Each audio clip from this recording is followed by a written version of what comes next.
In the state of Virginia, about 2.5 hours south of Washington, D.C., sits the quaint town of Gordonsville.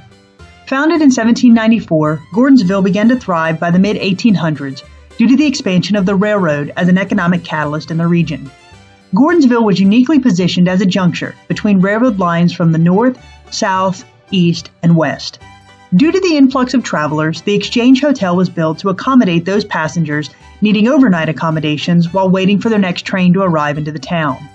The 3-story hotel was a marvel in its time, and guests were treated to expansive rooms and large open balconies from which to enjoy the view of the nearby mountains. It was during the Civil War, however, that the Exchange Hotel changed from a place of relaxation to a place of pain, agony, and death, as it was repurposed into the Gordonsville Receiving Hospital. It was here that all manner of horrific injuries were treated, most often through amputations. Thousands of soldiers, both Confederate and Union, were admitted into the hospital, and hundreds died within its walls, only to be buried in nearby fields. Today, the Exchange Hotel and Civil War Museum claims to be one of the most haunted locations in the state of Virginia. It is this claim that led Soul Sisters Paranormal to travel to Gordonsville to determine for ourselves if this location that once served as a hotel and then a hospital really is haunted. We don't hear that. The breathing? No, the footsteps.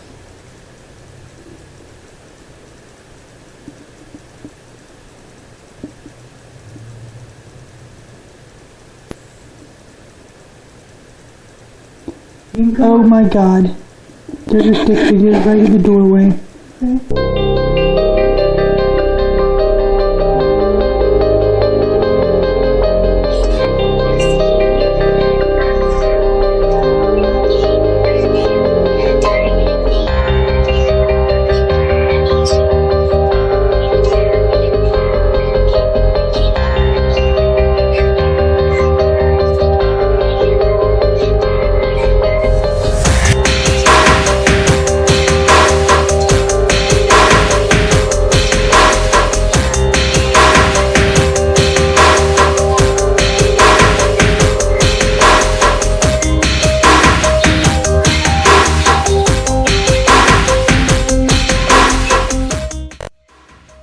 Before night fell on the Exchange Hotel, we toured the property completely to determine the best locations to position our stationary equipment that we would leave running throughout the night.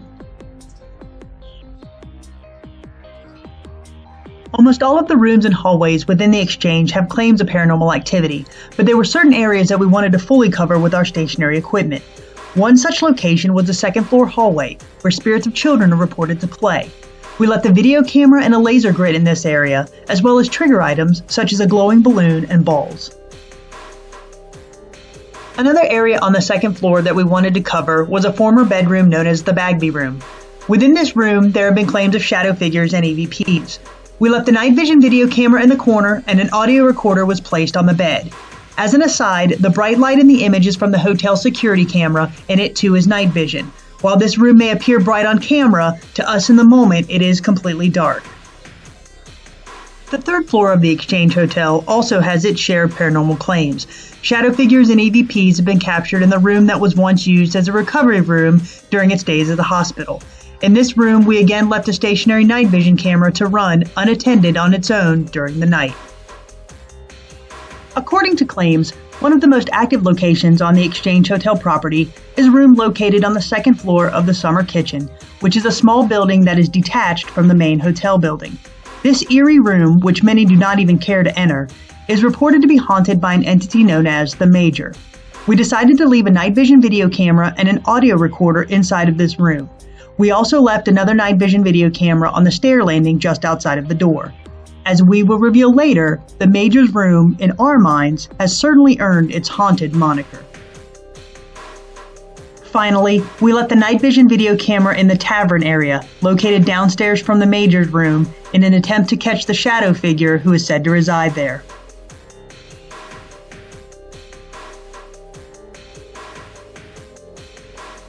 After setting up all of our stationary equipment, we broke off into 2 teams in order to conduct EVP sessions at different locations around the property.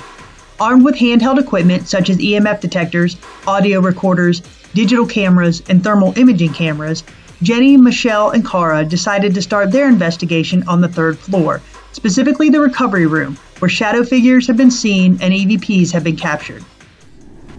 Come light up this green light and let us know.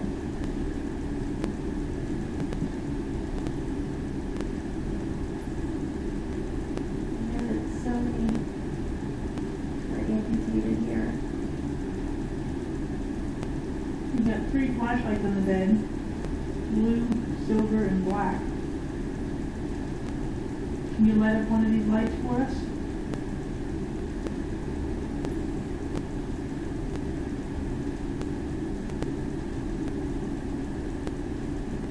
You have the strength to do it. Do it.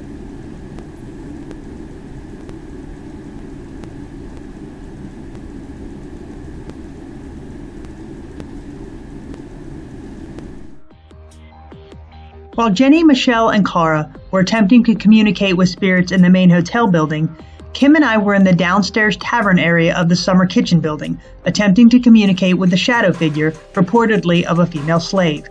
We followed that up with an EVP session upstairs in the second bedroom, which is said to be inhabited by a spirit of a female prostitute named Olivia. First off, my name is Christy, I'm Kim. and if you could just let us know that you're here by just pushing that balloon just a little bit, the pink ball that's in the middle of that bed, you could just make that ball move just a little bit to give us a sign that you're here, so that we know that we're talking to you. We'd be most appreciative.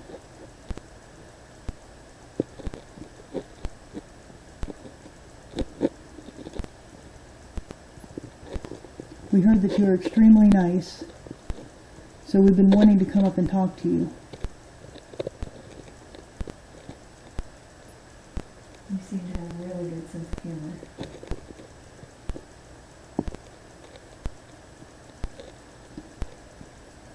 There's also a green light that's sitting here on the floor. If you're with us, would you mind just walking up to that green light and moving that green light from green to yellow?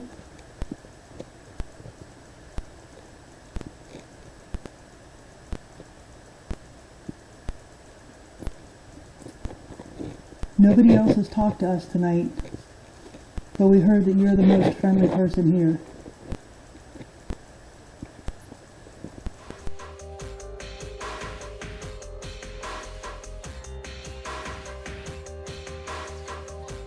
The first direct piece of paranormal evidence that we captured during our investigation occurred during an EVP session in the second-story hallway.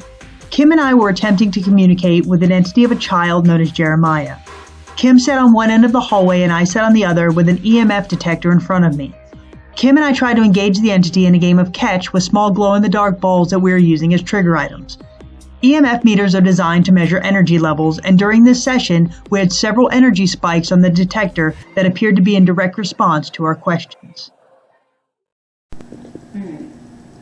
Do you like Christy better than you like me?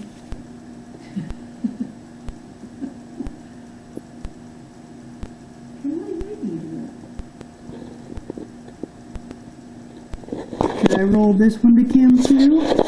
If you want me to roll this one to Kim, light that meter up.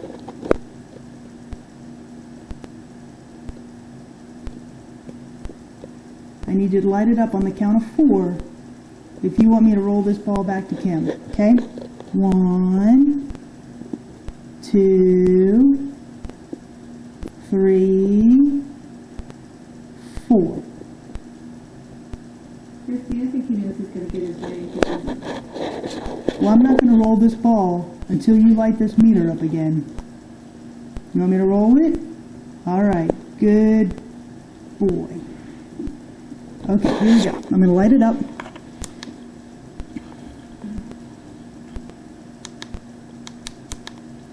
Okay, here we go. See it? Can you see it? Okay, I'm going to light it up. And I'm going to roll it down.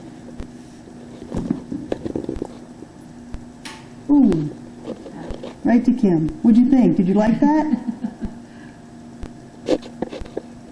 You want me to roll it back?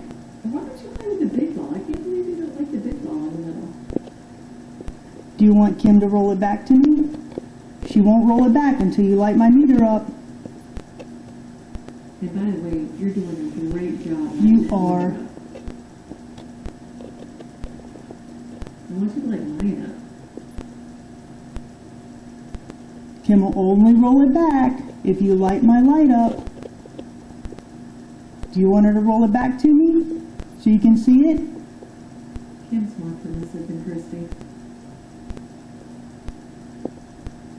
If you want Kim to roll that ball back to me so you can see it again, light my light up for me. I'll roll both of them at the same time. Okay. All right, they're coming both Wait. down. Okay, hold on. All right. Okay, just wait. All right, just one at a time first, please. Okay, you sure? Yeah, because I can't see them. Got it. Oh, jeez.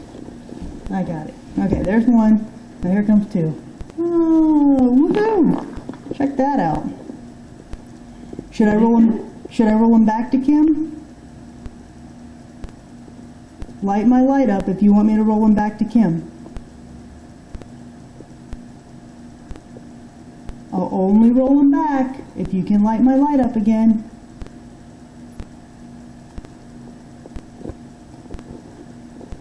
Can you light my light up to red? If you light my light up to red, then I will roll both to Kim at the same time.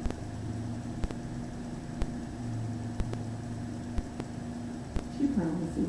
I promise. If you light my light up to red, then I will roll both of these at the same time. One more. Give me a little more. One more. Come on, you can do Come on, you can do it. A little more energy. Come on, you can do it. Only if you get it to red, so I know you're here. Come on, give me a little more energy, sweetie. You can do it. Both of them. I'll roll both of them. But you gotta light this light up to red. Give me a little energy. And I'll roll both at the same time.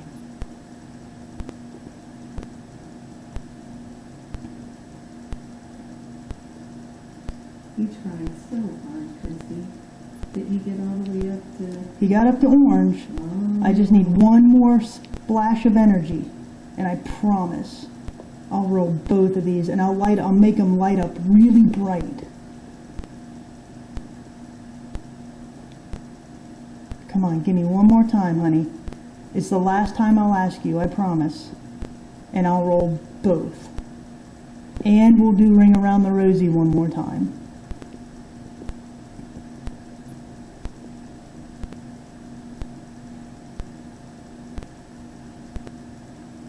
Okay, I'm going to put them in my pocket. Do you want me to do that? If you want me to roll these to Kim one more time, okay, give me one more bolt of energy, baby. Okay, that was very good. I'll light them up and roll them to Kim, I promised you. While some may question the validity of the EMF detector spikes in the previous clip, the next two audio clips are hard to discredit because there are no children anywhere on the property during this investigation.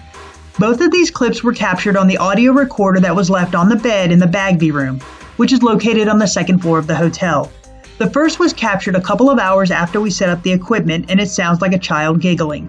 We will play this clip 3 times so that you can clearly hear it.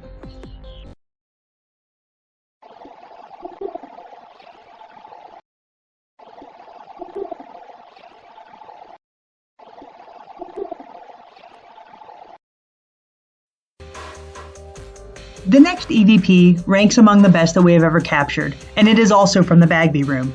It is exciting for a couple of reasons. The first is that the voice is clearly from a child, yet there is no child present. Second, the audio recorder was left on the bed. The EVP that we capture says what we believe is, "Hi, this is my bed." Is this the spirit of polite little Jeremiah letting us know that our equipment is on his bed? It appears to be a direct interaction between the spirit and our equipment, which is pretty remarkable in the world of paranormal investigations. Again, we will play this clip 3 times so that you may clearly hear it.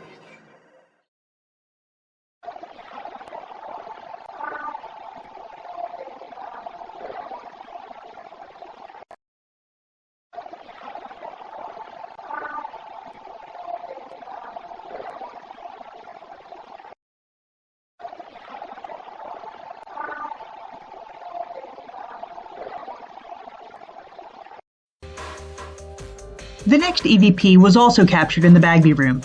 Instead of a child, however, this EVP is a male voice saying what we believe is, "I don't know, I'll be back at 4:30. As a reminder, all of the investigators of Soul Sisters Paranormal are female, and there were no males present on the property when this EVP was captured. While Jenny, Michelle, and Cara were across the hallway in another room, none of them heard this male voice in the moment. Is this the residual echo of a passenger waiting to catch a 4:30 train? Or perhaps it is a surgeon proclaiming that he will return at 4:30 to tend to more soldiers. Although we will never know, this EVP also ranks among the best that we have ever captured.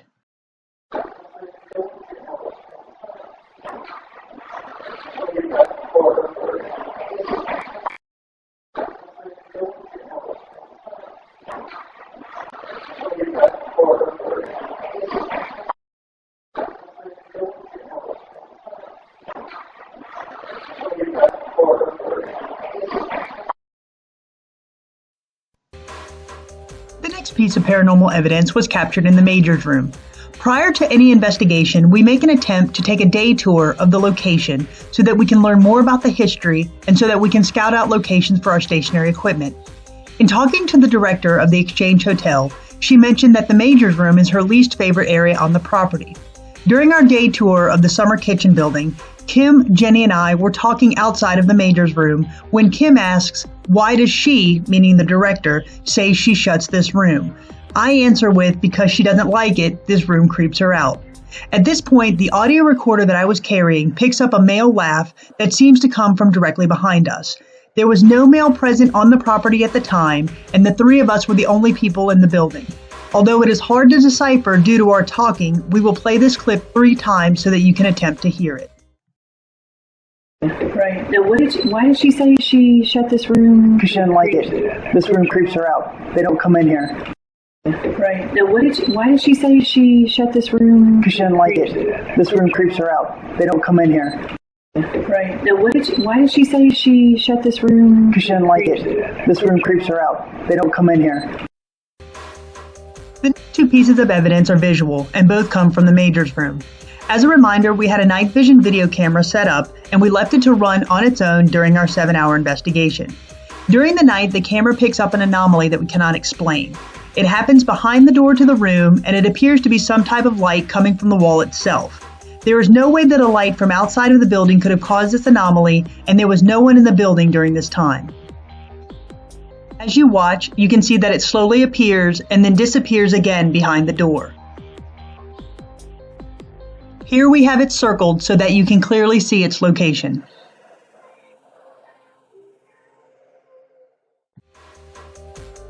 The final piece of paranormal evidence also comes from the Major's room. During the last hour of our investigation, the director of the Exchange Hotel allowed us to try a piece of her equipment. Basically, this night vision video camera, connected to an iPad, attempts to detect human forms and uses an algorithm to display them as stick figures on the screen. The idea being that even though an apparition cannot be seen with the human eye, the camera will display the apparition on the iPad as a stick figure so that we can see it.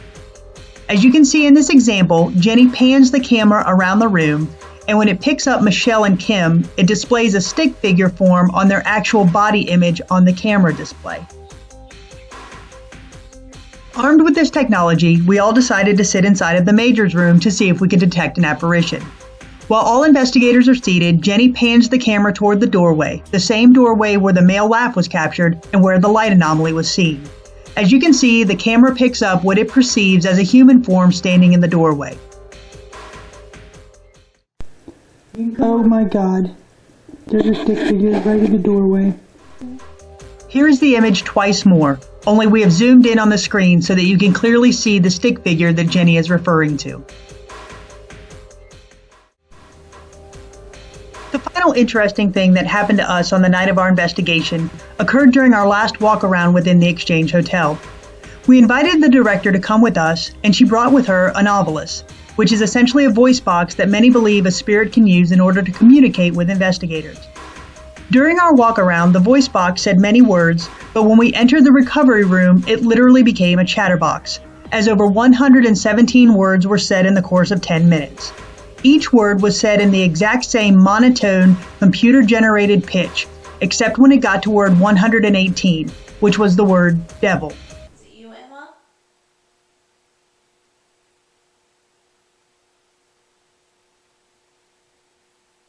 Farmers. Farmers. Disregard. Farmers. Disregard. Devil. Oh shit. Yeah, How did it say it like that? yeah, 'cause it. Huh. Did you notice that? Yeah. 2 hours southwest of Washington, D.C., in the small town of Gordonsville, Virginia, sits a hotel that is unlike any other in the United States. Renowned in its day as a hotel in which weary travelers could stay in large, ornate rooms and talk and socialize out upon its large, open veranda, the Exchange Hotel was a welcome sight along the long stretches of railroad lines that converged in the town. However, the Civil War transformed those same railroad lines that once brought prosperity to the region into a transit line for munitions and soldiers injured and dying from the consequences of the conflict. Today, the Exchange Hotel is known for the spirits that roam the hallways and interact with investigators curious about the past. It seems that, like the railroads that converged in the town, the Exchange Hotel now offers a chance for the past and the present to converge as well.